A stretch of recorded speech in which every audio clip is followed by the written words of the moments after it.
অসমত এতিয়া তেলৰ সন্ধানত অভিযান চলিছে। তেলৰ সন্ধানত ব্যস্ত অইল ইণ্ডিয়া লিমিটেড। দুলীয়াজানৰ পৰা অহা অইলৰ ঠিকাদাৰী প্ৰতিষ্ঠানে চলাইছে তেলৰ সন্ধান। তেজপুৰৰ বিন্দুগুৰি, মোৱামাৰী, মিলনপুৰ আদি অঞ্চলত অব্যাহত আছে খনন প্ৰক্ৰিয়া। শেহতীয়াকৈ বিশ্বনাথত একে পদ্ধতিৰে অইল ইণ্ডিয়া লিমিটেডে চলোৱা অনুসন্ধানৰ পিছত 3D পৰীক্ষণ সম্পন্ন হোৱাৰ পিছতে সম্প্ৰতি তেজপুৰত 2D পদ্ধতিৰে চলিছে খনন আৰু পৰীক্ষণ। হয়তো অচিৰেই ওলাব তেলৰ সন্ধান, নতুবা গেছ।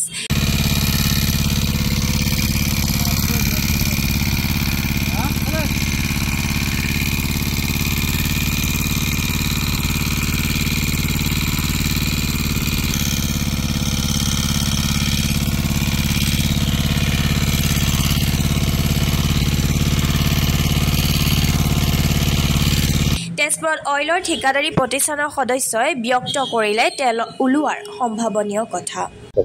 আমি দুলীয়াজানৰ পৰা আহিছোঁ, দুলীয়াজান অইলৰ পৰা।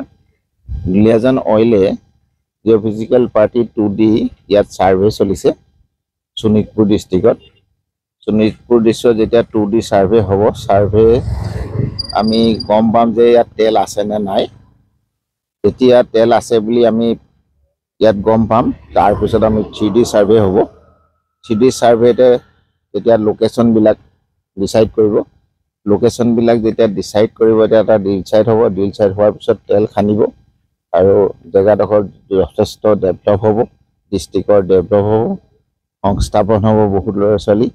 গতিকে এই প্ৰজেক্টটো যদি কেনেবাকৈ আপোনালোকৰ শোণিতপুৰ ডিষ্ট্ৰিক্টলৈ আহে, যথেষ্ট উপকৃত হ'ব, ডিষ্ট্ৰিক্টৰ উপকৃত হ'ব, লগতে ৰাইজৰ উপকৃত হ'ব, থলুৱা ৰাইজৰ চাকৰি পাব আৰু তেওঁলোকে যথেষ্ট পইচা পাব, যথেষ্ট আৰু ঠিকাদাৰসকলেও যথেষ্ট কামৰ সহায় পাব, যথেষ্ট কাম ওলাব।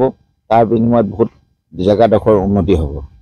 ইয়াত যথেষ্ট সম্ভাৱনা আছে অইল ওলোৱাৰ, কিয়নো আমি 2D ছাৰ্ভে আমি শোণিতপুৰত কৰিছোঁ আৰু বিশ্বনাথত 3D কৰা হৈছে।